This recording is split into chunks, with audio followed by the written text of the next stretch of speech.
প্রিয় দশম শ্রেণীর ছাত্রছাত্রী, আমার চ্যানেলে স্বাগতম। আজকে তোমাদের সঙ্গে আলোচনা করব মাধ্যমিক জীবন বিজ্ঞান সাজেশন 2025। অর্থাৎ আজকে এই ভিডিওটিতে বিভাগ হয়ে যে সমস্ত প্রশ্নগুলো গুরুত্বপূর্ণ রয়েছে 5 মার্কের, সেই গুরুত্বপূর্ণ প্রশ্নগুলো কমন পাওয়ার জন্য আজকের এই সাজেশন ভিডিওটি। তো চলো আমরা দেখে নিই গুরুত্বপূর্ণ প্রশ্নগুলো কী রয়েছে, যেটি তোমাদের 4 দাগ নম্বরে আসে। যেগুলোর মধ্যে 6টি প্রশ্ন দেওয়া থাকবে, সেগুলো থেকে তোমাদেরকে করতে হবে। অর্থাৎ বিকল্প প্রশ্নগুলো এখানে অথবা দিয়ে দেওয়া থাকবে। 1 নম্বরে যে প্রশ্নগুলো আমি গুরুত্বপূর্ণ হিসেবে রেখেছি, অর্থাৎ 4.1 দাগ নম্বরের জন্য যে প্রশ্নগুলো গুরুত্বপূর্ণ রয়েছে, সেগুলো প্রথম চ্যাপ্টার জীবনের জীবজগতের নিয়ন্ত্রণ ও সমন্বয় থেকে। তো ওখান থেকে যে সমস্ত যেটা গুরুত্বপূর্ণ প্রশ্ন এবছরের জন্য খুবই ইম্পর্টেন্ট প্রশ্ন, সেটি হচ্ছে মানব চক্ষু লম্বচ্ছেদে পরিচ্ছন্ন চিত্র অঙ্কন করে নিম্নলিখিত অংশগুলো চিহ্নিত করো। এখানে যে সমস্ত আমি চিহ্নিত চিহ্নগুলো দিয়েছি, এগুলো অবশ্যই তোমরা ভালো করে প্র্যাকটিস করবে। এখান থেকে তোমাদের 4টা কি 5টা চিহ্নগুলো করতে বলবে। 1 নম্বরে অন্ধবিদ্যুৎ, 2 হচ্ছে কর্নিয়া, 3 লেন্স, 4 হচ্ছে ভিট্রিয়াস প্রকোষ্ঠ, 5 হচ্ছে অপটিক স্নায়ু, 6 হচ্ছে আইরিস পেশি, আর 7 হচ্ছে রেটিনা, আর 8 হচ্ছে কনজাংটিভা। এরপরে 2 নম্বর প্রশ্ন, সাইটোকাইনিনের উৎসগুলি লেখো এবং উদ্ভিদের 2টি ভূমিকা উল্লেখ করো। এটাও গুরুত্বপূর্ণ রয়েছে, অথবা দিয়ে প্রশ্ন এটা দিতে পারে, অথবা অন্য কোথাও অন্য একটা দিতে পারে। এবারে 2 হচ্ছে কি একনেত্র, দ্বিনেত্র দৃষ্টি নিম্নলিখিত বিষয়গুলি পার্থক্য লেখো। 1 নম্বর বস্তুর প্রতিবিম্ব ও দৃষ্টিক্ষেত্র, 3 নম্বর হচ্ছে গভীরতা। 4 নম্বর প্রশ্ন দেখো, ইস্ট্রোজেন হরমোন উপস্থিত এই রোগে এই হরমোনের প্রধান দুটো কাজ লেখো। এবারে ওখানেই আইসিএসএইচ ও এসিটিএইচ এর সম্পূর্ণ নাম লেখো। 5 নম্বরের গুরুত্বপূর্ণ প্রশ্ন, মধ্য মস্তিষ্ক, তারপরে হচ্ছে তোমার মেডুলা অবলঙ্গাটার অবস্থান ও কাজ লেখো। এবারে জীবনের প্রভাবনতা, নেক্সট চ্যাপ্টার অর্থাৎ দ্বিতীয় চ্যাপ্টার যেটা রয়েছে জীবনের প্রভাবনতা, এখান থেকে যে প্রশ্নগুলো রয়েছে গুরুত্বপূর্ণ হিসাবে 2025 মাধ্যমিক জীবন বিজ্ঞান প্রশ্নপত্রে, সেগুলোর মধ্যে 1 হচ্ছে মিয়োসিসের কোষ বিভাজনের তাৎপর্য লিখো। ওখানেই অযৌন জনন ও যৌন জননের পার্থক্য লিখো নিম্নলিখিত বিষয়গুলির উপরে। 1 হচ্ছে জনিত্রী জীবের সংখ্যা, 2 হচ্ছে কোষ বিভাজন, 3 হচ্ছে ভেদ প্রকরণ। 2 নম্বর হচ্ছে কি ক্রোমোজোমের রাসায়নিক গঠন ছকের মাধ্যমে লেখো। আর ওখানেই মিয়োসিস কোষ বিভাজনকে হ্রাস বিভাজন বলে কেন। 3 নম্বরে যৌনক্রম কি, ওখানে স্বপরাগযোগ ও ইতর পরাগযোগের তফাৎ লেখো। দ্বিনিষেক কাকে বলে। 4 নম্বরে প্রদত্ত বৈশিষ্ট্য ভিত্তিতে মাইটোসিস ও মিয়োসিস বিভাজনের পার্থক্য লেখো। ও যে বৈশিষ্ট্যগুলো হলো সম্পাদনের স্থান, 2 হচ্ছে ক্রোমোজোমের বিভাজন প্রকৃতি, 3 হচ্ছে উৎপত্তি ও প্রত্যয় কোষের সংখ্যা। এবারে ওখানেই মানব বিকাশে বার্ধক্য দশার অস্থি ও শ্রবণ সংক্রান্ত পরিবর্তন লেখো। 5 নম্বর হচ্ছে উদাহরণসহ উদ্ভিদের যেকোনো 3টি প্রকার প্রাকৃতিক অঙ্গজ বিস্তার সংক্ষেপে বর্ণনা করো। নিম্নলিখিত ভিত্তিতে স্বপরাগযোগ ও ইতর পরাগযোগের পার্থক্য লেখো। বাহক নির্ভরতা, অভিযোজন, এইগুলির উপর দিয়ে। এবারে 6 নম্বর হচ্ছে তোমার দেহতকে ক্রোমোজোমের সংখ্যা হচ্ছে 2n সমান 46 হলে তোমার পেশি কোষে ও জনন কোষে ক্রোমোজোম সংখ্যা কি হবে। এবার ওখানে 2টি নন হিস্টোন প্রোটিনের নাম লেখো, আর ওখানে নিউক্লিওসাইড কি। 7 নম্বর কোয়েশ্চেন, ডিএনএ জিন ক্রোমোজোমের মধ্যে আন্তঃসম্পর্ক প্রতিষ্ঠা করো। ওখানে উদ্ভিদ কোষের সাইটোকাইনেসিস ও প্রাণী কোষের সাইটোকাইনেসিস নিম্নলিখিত বিষয়ের পার্থক্য নিরূপণ করো। যেটা হচ্ছে কি পদ্ধতি, 2 হচ্ছে সূচনার সময়কাল, 3 হচ্ছে গোলজি বস্তুর ভূমিকা। আবার ওখানে এই ধরনের প্রশ্ন দিতে পারে, ইউক্রোমাটিন ও হাইড্রোক্রোমাটিনের মধ্যে নিম্নলিখিত 2টি বিষয় পার্থক্য লেখো। 1 হচ্ছে কুণ্ডলী, 2 হচ্ছে সক্রিয়তা। 4 নম্বরে হচ্ছে জীবের বৃদ্ধি প্রথম ও তৃতীয় দশার নাম লেখো। প্রতিটি দশা একটি করে বৈশিষ্ট্য উল্লেখ করে নিষেকের পর ফুলের কোন অংশ শস্য গঠন করে। এরপর নেক্সট হচ্ছে 3rd চ্যাপ্টার যেটা রয়েছে বংশগতির কয়েকটি সাধারণ জিনগত রোগ। এটা তোমাদের 4.3 দাগ নম্বরে এই অধ্যায় থেকে প্রশ্নগুলো থাকে। 1 নম্বর হচ্ছে মেন্ডেল নির্বাচিত মোটর গাছের ফুল, ফল এবং বীজের বিপরীতধর্মী বৈশিষ্ট্যগুলি একটি তালিকা তৈরি করো।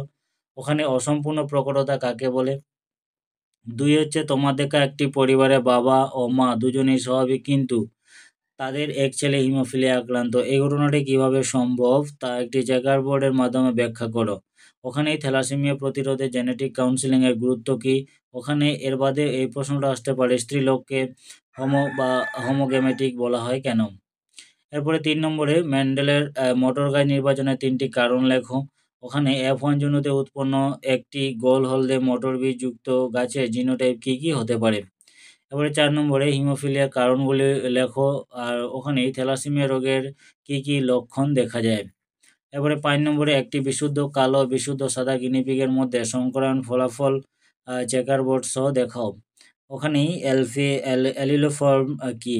এবার এই প্রশ্নটা আবার ঘুরে আসতে পারে এই ধরনের, এক সংকর কালো গিনিপিগের সাথে একটি বিশুদ্ধ সাদা গিনিপিগের মিলন ঘটালে যে ধরনের অপদার্থবিদ উৎপন্ন হতে পারে তা চেকার বোর্ডের সাহায্যে দেখাও। ওখানেই সংকরায়ন পরীক্ষায় মাস্কুলেশনের গুরুত্ব লেখো।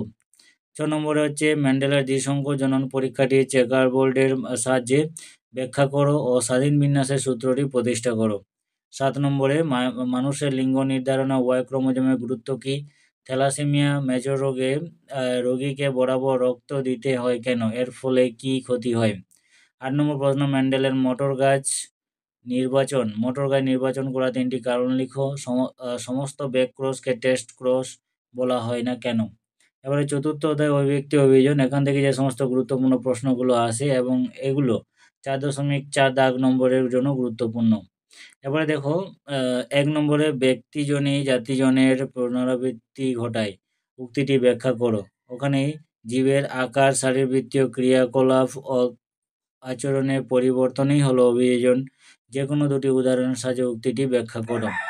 2 প্রাকৃতিক নির্বাচন কাকে বলে? এই মতবাদের প্রবক্তাকে। তিনি কোন গ্রন্থে তার এই মতবাদ প্রকাশ করেন? 3 নম্বর হচ্ছে মেরুদণ্ডী প্রাণীদের হৃৎপিণ্ডের গঠনের তুলনামূলক আলোচনা করে বিবর্তনবাদ প্রতিষ্ঠা করো। ওখানে জীবন্ত জীবাশ্ম কাকে বলে? 4 নম্বর হচ্ছে অভিব্যক্তির মুখ্য ঘটনাবলী একটি পর্যায় চিত্রের মাধ্যমে দেখাও। যোগ্যতম উদ্বর্তন বলতে কী বোঝো? 5 নম্বর হচ্ছে শিম্পাঞ্জিরা যে মানুষের আচরণ নকল করতে পারে তার 3টি উদাহরণ দাও। ওখানে নিষ্ক্রিয় অঙ্গের সাথে অভিব্যক্তির সম্পর্ক লেখো। 6 নম্বরে খাদ্য সংগ্রহ ও রোগ প্রতিরোধের ক্ষেত্রে শিম্পাঞ্জিরা যেভাবে বুদ্ধিমত্তার সঙ্গে সমস্যার সমাধান করে তা উল্লেখ করে তার উদাহরণ দাও। ওখানেই লবণ শোষণের জন্য সুন্দরী গাছের যে কোনো দুটি অভিযানের বর্ণনা করো। 7 নম্বর প্রশ্ন, লেমার্কের ব্যবহার অপব্যবহারের সূত্রটি উদাহরণ সহযোগে ব্যাখ্যা করো। আবার ওখানেই লেমার্ক তত্ত্বের মূল্যায়ন করো। 8 নম্বর প্রশ্ন, অভিব্যক্তি কাকে বলে? অভিব্যক্তি সংক্রান্ত লেমার্কের দুটি মতবাদ লেখো। ডারউইনের দুটি ত্রুটি উল্লেখ করো। 9 নম্বর প্রশ্ন, জিরাফের গ্রীবা লম্বা হওয়ার প্রসঙ্গে লেমার্ক এর মতবাদ ও ডারউইনের মতবাদ তুলনা করো। ওখানেই ঘোড়ার বিবর্তনের ধারাবাহিক পর্যায়ক্রমটি রেখাচিত্রের মাধ্যমে উপস্থাপন করো। 10 নম্বর প্রশ্ন, উটের অতিরিক্ত জল ক্ষয়ের সহন ক্ষমতার প্রসঙ্গে এদের লোহিত রক্তকণিকার বিশেষ চরিত্রটি কিভাবে সম্পর্কযুক্ত? ফার্নের জনুক্রম রেখাচিত্রের মাধ্যমে লিখো। এরপরে পরিবেশ, পঞ্চম অধ্যায় যেটা রয়েছে, পরিবেশ, তার সম্পদ ও তাদের সংরক্ষণ। এখান থেকে যে প্রশ্নগুলো আসে এবং এখান থেকে গুরুত্বপূর্ণ প্রশ্ন রয়েছে 4.5 এবং 4.6 দাগ নম্বরে প্রশ্নগুলো আছে। তো 1 নম্বরের যেটি গুরুত্বপূর্ণ প্রশ্ন হিসাবে রেখেছি, মানুষের অনেক ক্রিয়াকলাপের ফলে নাইট্রোজেন চক্র ব্যাহত হচ্ছে। উদাহরণের সাহায্যে বক্তব্যটি যথাযথ প্রতিষ্ঠা করো। ওখানে জীববৈচিত্র্য হটস্পটের নির্ধারণের 3টি শর্ত লেখো। 2 নম্বরে হচ্ছে নিম্নলিখিত দশাগুলি পরিবেশ ও মানব স্বাস্থ্য কি প্রভাব ফেলে তা মূল্যায়ন করো। 1 হচ্ছে অভঙ্গুর কীটনাশক, 2 হচ্ছে পরাগরেণু, 3 হচ্ছে ফসফেট ও নাইট্রেট সমৃদ্ধ রাসায়নিক, 4 নম্বর হচ্ছে স্বাস্থ্যকেন্দ্রের জীবাণু সমৃদ্ধ আবর্জনা, আর 5 হচ্ছে ক্লোরোফ্লোরোকার্বন। এরপরে 3 নম্বর প্রশ্ন, অ্যালগাল ব্লুম কি? জীব বিবর্ধনের দুটি কুফল লেখো। ওখানে জলবাহিত ও প্রোটোজোয়া বাহিত দুটি রোগের নাম উল্লেখ করো। 4 নম্বরে এক শৃঙ্গ গন্ডার পাওয়া যায় এমন দুটি জাতীয় পার্কের নাম লেখো। ওখানে জীববৈচিত্র্য সংরক্ষণে ক্রায়ো সংরক্ষণ দুটি গুরুত্ব লেখো। ওখানে বিশ্ব স্বাস্থ্য দিবস কবে পালিত হয়? 5 নম্বর কোশ্চেন, নাইট্রোজেন চক্রের ধাপসমূহ একটি পর্যায় চিত্রের সাহায্যে দেখাও। 6 নম্বর হচ্ছে জৈব অভিব্যক্তির মুখ্য ঘটনাবলী ধারাবাহিক শব্দছকের সাহায্যে উপস্থাপন করো। 7 নম্বর, ভারতীয় একশৃঙ্গ গন্ডারের সংখ্যা বাড়ানোর জন্য দুটি সংরক্ষণের পদক্ষেপ প্রস্তাব করো। ওখানে মিষ্টি জলের উৎসগুলি কিভাবে দূষিত হয় তোমার অভিজ্ঞতার ভিত্তিতে মতামত জানাও। 8 নম্বর প্রশ্ন, জীববৈচিত্র্যের সংরক্ষণে JFM এর ভূমিকা লেখো। ওখানে মানব সভ্যতা প্রদত্ত দুটি ক্ষেত্রে জীববৈচিত্র্যের ভূমিকা উল্লেখ করো। 1 হচ্ছে খাদ্য উৎপাদন, 2 হচ্ছে ওষুধ প্রস্তুত। এরপরে চলো নেক্সটে। 9 নম্বর প্রশ্ন, দুটি অঞ্চলের মধ্যে একটিকে জীববৈচিত্র্য হটস্পট বলে ঘোষণা করতে চাইলে কি শর্ত তুমি বিবেচনা করবে? ওখানে অ্যালগাল ব্লুম কি? 10 নম্বরে হচ্ছে নিম্নলিখিত ঘটনাবলী ঘটলে কি কি ফলাফল হতে পারে তার অনুমান করে লেখো। এক হচ্ছে কোনো উৎসব উপলক্ষে দীর্ঘস্থায়ী সুতীব্র আওয়াজ একজন অসুস্থ বৃদ্ধ মানুষ শুনলে। 2 হচ্ছে কোনো জাতীয় উদ্যানে নিরাপত্তা ব্যবস্থায় হঠাৎ শিথিলতা লক্ষ্য করা গেল। 3 নম্বর হচ্ছে কোনো ধূমপায়ী ব্যক্তি তার অভ্যাস ত্যাগ না করলে। 4 নম্বর হচ্ছে দূষণের মাত্রা বাড়লে তা শিশু স্বাস্থ্যকে কিভাবে প্রভাবিত করতে পারে।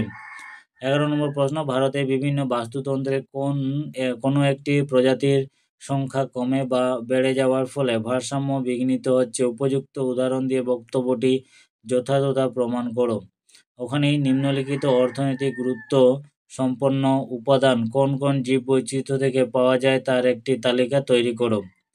তারপরে নেক্সট ওখান থেকে গিয়ে শৈতস, গঁদ, অ্যান্টিবায়োটিক তন্তু। এরপরে 12 নম্বর প্রশ্ন, পেঙ্গুইনের সংখ্যা হ্রাসে 3টি কারণ চিহ্নিত করো। পশ্চিম ঘাট ও শ্রীলঙ্কা হটস্পটের জীববৈচিত্র্যের বিশেষত্ব কী কী?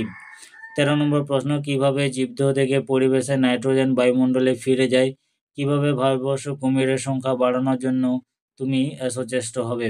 এবারে 14 নম্বর প্রশ্ন, বায়ুমণ্ডলে নাইট্রোজেন মৃত্তিকার আবদ্ধকরণে জীবের ভূমিকা লেখো।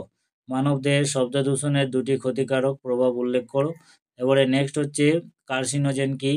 আর মানুষের জনসংখ্যার অতিবৃদ্ধির ফলে জীববৈচিত্র্যের ক্ষতি হয়, এরূপ 2টি উদাহরণ দাও। এবার নেক্সট এবং শেষ প্রশ্ন, ভারতের ব্যাঘ্র সংরক্ষণের জন্য কী কী প্রচেষ্টা করা হচ্ছে তা লেখো। একটি এক্স সিটু সংরক্ষণের 2টি উদাহরণ দাও। এই যে প্রশ্নগুলো আজ তোমাদের সঙ্গে আলোচনা করলাম, যেগুলো স্টার মার্ক দিয়েছি, এগুলো কিন্তু ভেরি ভেরি ইম্পর্টেন্ট। এগুলো 100% প্রশ্ন আসার চান্স রয়েছে। বাকিগুলো তোমরা করে যেতে পারো, অসুবিধা নেই। তো আজকের মতো এটুকুই। আবার দেখা হবে নেক্সট ভিডিওতে। ভিডিওটি যদি ভালো লাগে তাহলে অবশ্যই ভিডিও লাইক করবে, কমেন্ট করে জানাবে। আর আমার চ্যানেলে যদি কোনো বন্ধু নতুন এসে থাকো তাহলে অবশ্যই চ্যানেলটিকে সাবস্ক্রাইব করে দেবে এবং ডেসক্রিপশনে দেওয়া বেল আইকনটি প্রেস করবে, যাতে আমার চ্যানেলে আপলোড হওয়া নিত্য নতুন বিভিন্ন ক্লাসের এরকম সাজেস্টিভের কোশ্চেনগুলোর নোটিফিকেশন দ্রুত তোমাদের কাছে পৌঁছে যায়। তো আজকের মতো এটুকুই। ধন্যবাদ।